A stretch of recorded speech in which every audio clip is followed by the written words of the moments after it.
Kapan puncak COVID-19 di Indonesia? Dialog kita lanjutkan kembali masih bersama Tri Yunis Miko, ahli epidemiologi dari Universitas Indonesia. Pak Miko.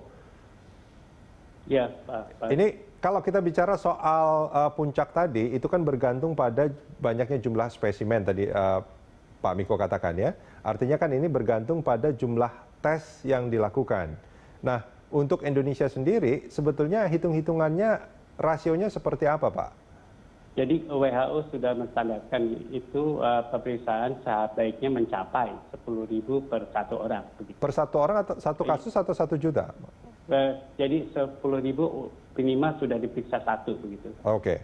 Kemudian kalau lihat penduduk Indonesia berarti 260-an juta begitu ya harus diperiksaannya berapa begitu. Oke. Jadi kalau itu tidak berimplementasi kepada kabupaten yang penduduknya sedikit tidak imply begitu, tidak tepat begitu. Oke. Jadi konsepnya adalah pemeriksaan ini akan merupakan surveillance. Jadi pemeriksaan ya sebanyak-banyaknya yang bisa dilakukan di daerah tersebut begitu. Oke. Karena pemeriksaan ini tidak menunjukkan apapun begitu, karena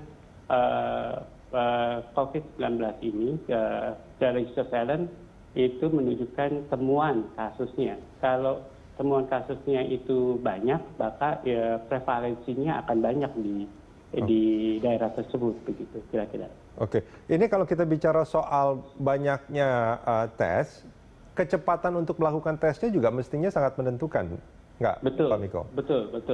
Artinya kan gini, kita ingat ada satu kasus penumpang pesawat yang ketika dia sampai di tujuan, ternyata dia positif. Padahal sebelumnya hasil tesnya menunjukkan negatif.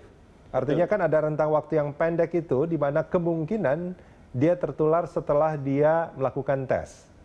Betul. Oke. Nah ini kalau melihat dari kecepatan tes kita, apakah ini sudah cukup memadai? Artinya kita bisa lebih akurat dalam menentukan puncak COVID-19-nya.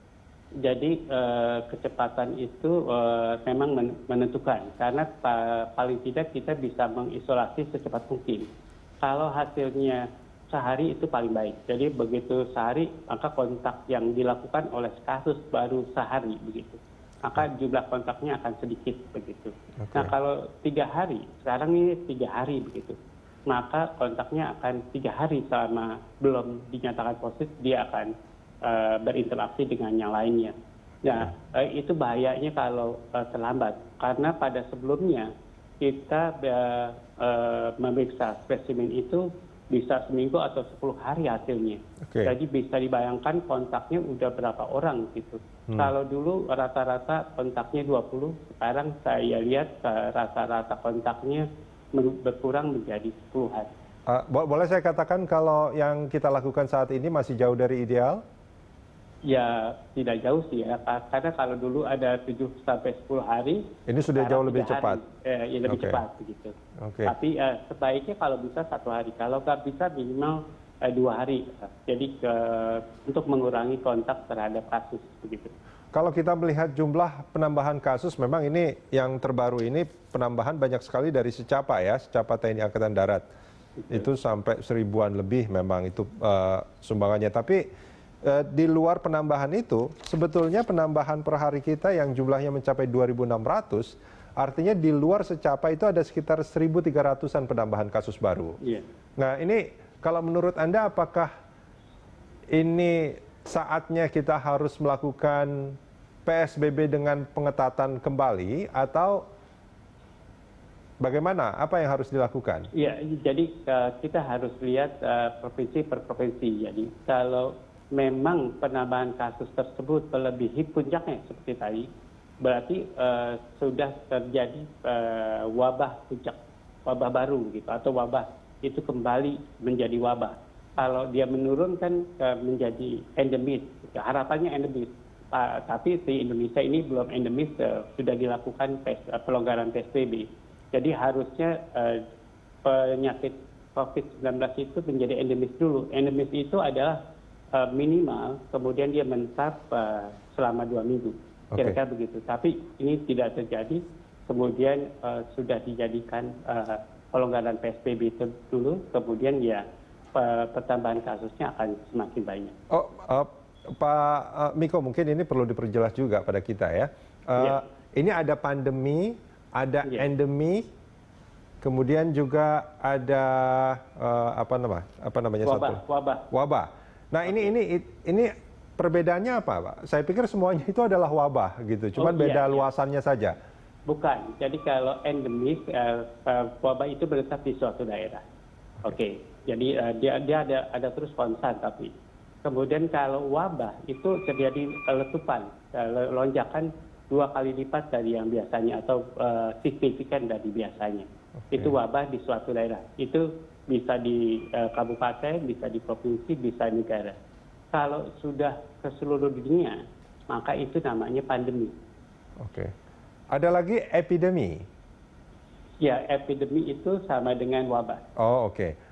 Oke, baik. Nah, kalau menurut Pak Miko tadi, mestinya pelonggaran PSBB itu ketika dia sudah dalam tahap endemi yang sifatnya sama localized gitu ya? Iya, betul. Oke. Betul.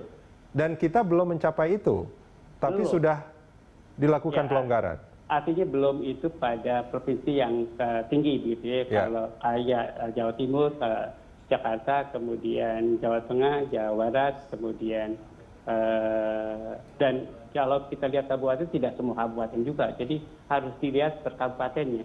Oleh karena itu saya sarankan pendekatannya kabupaten kalau bisa. Kalau Jakarta memberikan beban ekonomi yang besar, jadi harus dihitung. Kalau satu kabupaten memberikan beban ekonomi yang kalau nggak jalan itu berapa, begitu. Kemudian kalau provinsi memberikan beban ekonomi berapa, jadi kita akan berhitung apakah menutup provinsi atau menutup kabupaten atau kota. Jadi itu dampak ekonominya harus dihitung benar-benar. Begitu. Oke, ini sebetulnya kalau salah satu penyebab terjadi penularan itu karena kerumunan ya, Dok ya? Betul. Ini saya melihat misalkan di komuter lain gitu, memang di dalam keretanya itu diberlakukan protokol kesehatan, tapi antrian di stasiunnya ini kan karena ada pembatasan kapasitas gerbong dan segala macam, antriannya itu bisa sampai ke jalan raya. Oke, misalkan itu ada jarak antriannya gitu ya, tapi apakah itu betul-betul menghilangkan resiko penularan? Jadi begitu ada kerumunan, ya pasti biarpun diatur jaraknya, menurut saya di kereta api itu tidak mungkin karena pada saat pulang ya terjadi penumpukan begitu. Jadi kalau saya sarankan, apalagi dengan Permenhub yang baru, peraturan Menteri Perhubungan yang baru akan ditambah kapasitas angkutan umum 70%. Jadi kalau 70% ini tidak memungkinkan jaga jarak. Kalau tidak memungkinkan jaga jarak, harusnya ditambah dengan face shield. Semua penumpang umum saya sarankan bawa face shield. Karena saya juga pernah naik kereta api, siangnya kosong, begitu sorenya saya harus pakai face shield. Jadi saya bawa face shield untuk mencegah penularannya. Walaupun kecil, kemudian pasti masih ada kemungkinan tertularnya di kereta api. Oke, artinya face shield ini kalau di antrian menjadi sangat penting. Boleh saya katakan gitu ya? Bukan tidak mengurangi, bukan menghilangkan, tapi mengurangi. Tapi mengurangi kemungkinan. Ya, Oke. Pak Miko, ini dengan situasi yang seperti sekarang, sebetulnya saya termasuk yang agak sedikit khawatir. Apakah sebetulnya ini pandemi belum mencapai puncaknya atau ini sebetulnya sudah melewati puncak dan sudah turun terkendali atau bagaimana? Tapi dengan situasi yang seperti ini, apa yang sebaiknya dilakukan di daerah-daerah yang sebetulnya virus coronanya ini masih sangat berbahaya, boleh saya sebut seperti itu? Apakah memang PSBB diperketat atau tetap dengan pelonggaran PSBB seperti sekarang dengan mekanisme baru yang lebih baik atau bagaimana? Saya sebenarnya melakukan protes kepada Jakarta pada waktu membuka PSBB transisi. Tapi karena tekanan ekonomi, ya itu harus dilakukan begitu. Pelonggaran PSBB harus dilakukan demi meningkatnya perekonomian Indonesia. Saya kemudian memakluminya gitu. Ya, jadi kira-kira semua provinsi, semua kabupaten itu mau hidup perekonomiannya untuk melihat pertumbuhan ekonomi atau untuk meningkatkan pertumbuhan ekonomi di kabupaten tersebut atau di provinsi tersebut. Okay. Ya, jadi kalau menurut saya kehidupan perekonomian harus seimbang dengan wabah COVID-nya. Jadi kalau wabah COVID-nya meningkat, kemudian puncak wabahnya terlampaui dengan kesetaraan yang bisa dibandingkan dengan baik, maka harusnya kita men-stop. Nah, kemudian men-stopnya apakah di kabupaten atau di provinsi?